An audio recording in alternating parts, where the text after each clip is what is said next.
Bonjour! On verra qu'est-ce que ça va donner en bout de ligne, mais je commence en disant que j'ai l'impression que l'épisode d'aujourd'hui va être un peu plus court. Juste un feeling que j'ai, sûrement sachant la quantité de travail que j'ai pour mes autres projets, mais je voulais quand même prendre le temps de partager quelques petits trucs avec vous en ce premier dimanche de novembre. Alors aujourd'hui, je vous partage 3 activités d'automne que j'adore, une recette de courge pour la cuisine, un bricolage pour se construire une assiette à chandelle, puis un moment dehors dans les feuilles où j'adore aller depuis au moins 20 ans. Je fais une petite parenthèse auto-promotionnelle pour celles que ça pourrait intéresser. J'ai aussi une friperie en ligne. Je parlerai pas souvent de ça pour pas entre-contaminer mes projets, mais reste que ça pourrait intéresser les mêmes personnes, donc je laisse ça ici pour aujourd'hui. Ça s'appelle Mama Thrift, c'est sur Instagram, je vais mettre le lien en description. Je magasine des tailles inclusives allant de médium à 3 ou 4 XL selon les morceaux intéressants que je trouve. Mais comme les grandeurs, c'est quand même très variable d'une marque à l'autre, ou même des fois en friperie, tu sais, les vêtements, ils ont juste plus d'étiquette. Je prends le temps de tout mesurer pour être sûr que les achats conviennent vraiment aux clients-clientes. La livraison est déjà incluse dans le prix pour pas se casser la tête. Donc, le prix que tu vois dans la promo, c'est le réel coût total final. Puis, j'ai changé de mode de livraison qui coûte maintenant moins cher. Donc, il y a présentement 25% de rabais sur tous les morceaux qui étaient déjà sortis. Donc, sur les drops 1 à 5. Si ça te tente de magasiner écolo, seconde main, mais que t'aimes pas fouiller des heures, tu peux t'abonner à Mama Thrift. Moi, j'aime ça, honnêtement, puis je le fais pour toi. Donc, c'était la fin de la parenthèse friperie. Voilà. Pour ma vie magique de monomome, aujourd'hui, je voulais vous partager quelques trucs simples et fun à faire, surtout en automne. Il y a encore du lousse pour profiter de cette magnifique saison fraîche, des feuilles qui croustillent. Puis le temps est aussi au cocooning, ce qui dans mon cas vient avec cuisiner plus puis avoir plus de projets artistiques. Mais là, juste dire, dans artistique, je parle pas nécessairement d'avoir un grand talent. Ça peut aussi être aussi simple que, par exemple, faire des casse-têtes. Je commence par la recette, qui est très passe-partout parce que ça peut être avec presque n'importe quelle courge, puis aussi parce que c'est surtout une façon de la préserver pour plus tard. Donc, l'univers des possibles est vraiment large pour la suite. Quand il y a des perforations dans la pelouse de la courge, ça laisse entrer l'air, donc les microbes, puis ça pourrit plus vite. J'ai donc tout de suite préparé cette courge avant de la perdre, mais ça peut aussi être quand t'es tanné de l'avoir sur ton comptoir ou sur ton rebord de fenêtre, même si elle est encore bien belle. Ou ça peut aussi être pour une fois où t'as enfin du temps puis de la place dans le congélo, vraiment, tu la fais quand tu veux finalement. Même si je suis Capricorne, I'm not the boss of you. Ici, je vous montre avec cette belle grosse courge verte qui avait malheureusement quelques trous qui ont commencé à se suinter dégueulassement. Donc, premièrement, la couper en quartiers. Ici, je l'ai fait en 5, mais ça reste au choix, évidemment. Plus les quartiers sont épais, plus la cuisson va être longue. Par exemple, ici, ça va passer plus d'1 heure au four, alors qu'en quartier plus fin, ça aurait été plus rapide. Ensuite, on enlève les filaments puis les graines au milieu. Ça se récupère pour faire des graines grillées, puis les filaments peuvent être cuits puis broyés dans un potage ou une sauce, par exemple. Mais niveau texture, je conseille vraiment pas de les consommer tels quels. Perso, ça m'écoeure. Ensuite, disposer sur une plaque allant au four, puis arroser d'huile végétale, sel et poivre. Puis, pourquoi pas d'une épice automnale. Ici, j'ai mis du clou de girofle, mais la muscade ou même la cannelle aurait pu être bien aussi. Ça dépend vraiment de ce que vous voulez faire avec la chair de courge ensuite. J'ai ajouté une gousse d'ail dans chaque quartier, sachant que j'allais broyer une partie de ma chair de courge. Ça allait au moins être déjà rôti pour l'ail, je veux dire. Ensuite, enfourner à 350, puis c'est là que pour le temps, ça dépend de l'épaisseur. Avec cette épaisseur-ci, c'était presque 1 heure et demie, mais juste vérifier de temps en temps en piquant la chair avec une fourchette pour vérifier la mollesse de la chair. La chair de courge. Voilà. Pendant que ça cuisait, j'ai préparé une soupe comme vide frigo avec tous mes autres légumes que j'allais perdre pour en faire un potage avec la moitié des courges que je venais de cuire. L'autre moitié, je l'ai coupée en gros cubes pour les congeler. Comme ça, j'ai des ingrédients pré-cuits, déjà assaisonnés pour une autre recette automnale à faire bientôt. D'ailleurs, entre-temps, j'ai fait cette dite autre recette automnale qui a été un petit fiasco, malheureusement. Personnellement, je l'adore. Ça n'a pas passé au conseil des enfants pour une batch que j'avais doublée en vue d'avoir des lunchs. Et donc, je vais manger cette recette jusqu'à la fin des temps. Ensuite, je vous montre une petite activité DIY que j'ai commencé avec mon fils et terminée seule plus tard. Comme la plupart des choses manuelles que je commence avec mes enfants. Ça a été d'assembler une candle plate, une assiette à chandelle. Récemment, j'en voyais passer plein sur les interwebs, puis ça m'a donné le goût d'en faire une. C'est fait à partir de vaisselle trouvée en friperie ou juste recyclée de fonds d'armoire. Personnellement, moitié-moitié. J'en ai trouvé des nouveaux morceaux, puis j'en avais certains depuis quand même un bout de temps de ma grand-mère, entre autres. Ayant en tête le montage pour chandelle que je voulais faire, j'ai ouvert l'œil pour de la vaisselle de vitre en friperie récemment, mais c'est pas obligé d'être en vitre. Par exemple, ça aurait pu être un assemblage 100% céramique, pourquoi pas.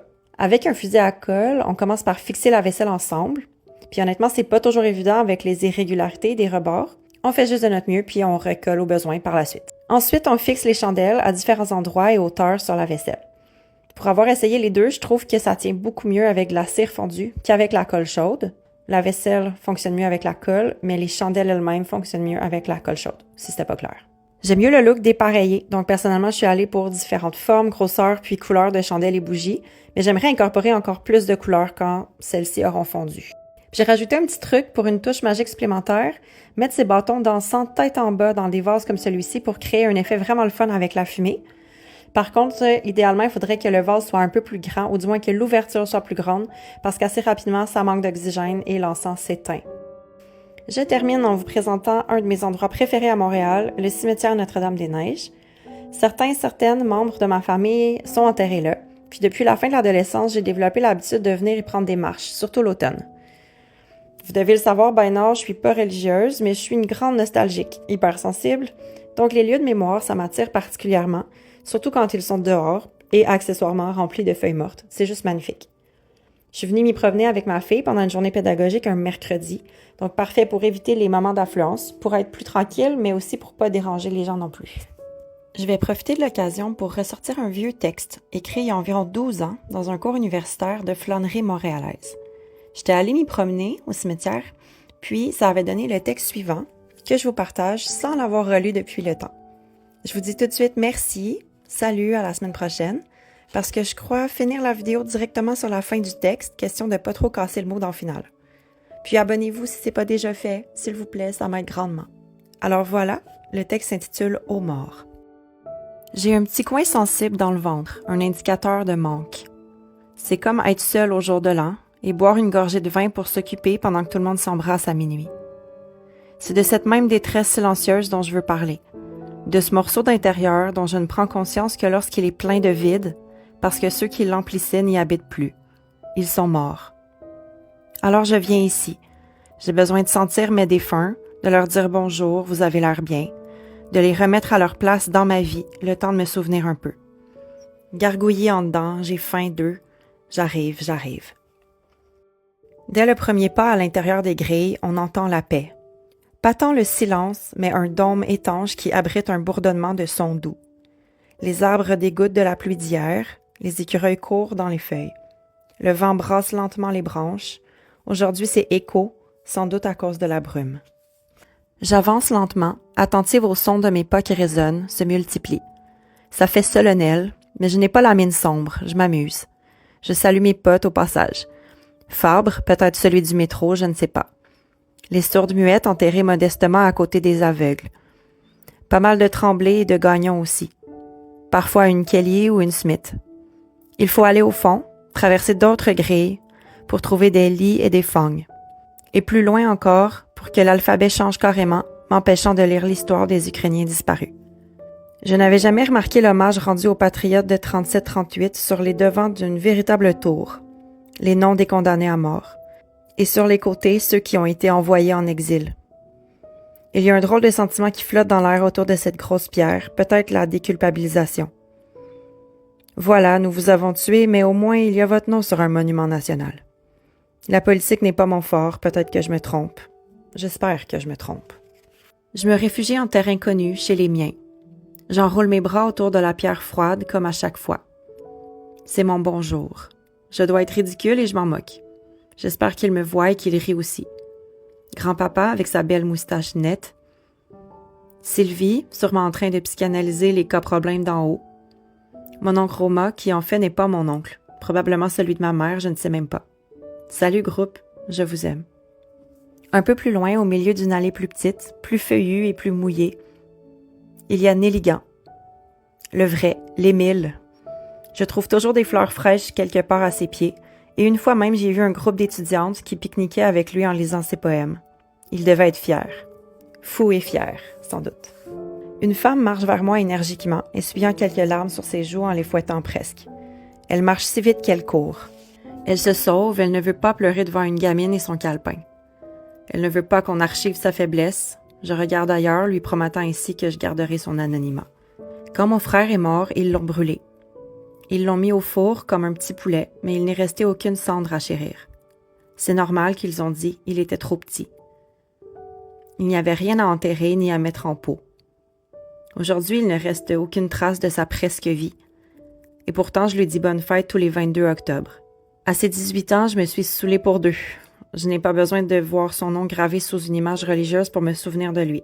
Il m'attend avec ma famille dans un décor d'Irlande pour boire du café et manger des framboises. Un rendez-vous que je ne manquerai pas, mais auquel je ne suis pas pressée de me rendre.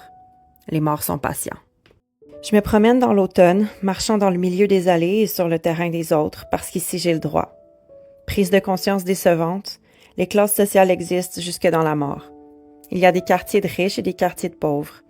Il y a des pierres en marbre garnies de sculptures et des petites pierres sales pas plus grandes que des livres. Dommage. Comme si un nom sur du marbre allait empêcher le corps d'en dessous d'être mangé par les vers.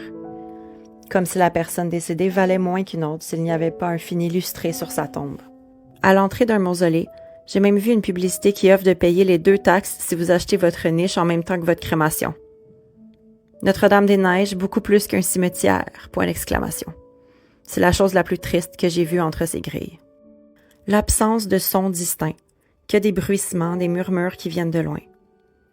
Puis des pneus qui roulent lentement sur le gravier. Ils s'arrêtent finalement dans un léger crissement de frein. Je tourne rapidement sur moi-même, sentant que quelque chose d'important va se produire.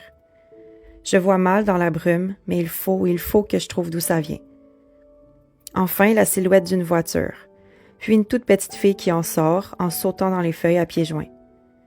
Éclaboussure d'eau sale. Elle rit, un bonheur pour l'oreille. Toujours à l'intérieur, son père agrippe probablement le volant très fort en fermant les yeux.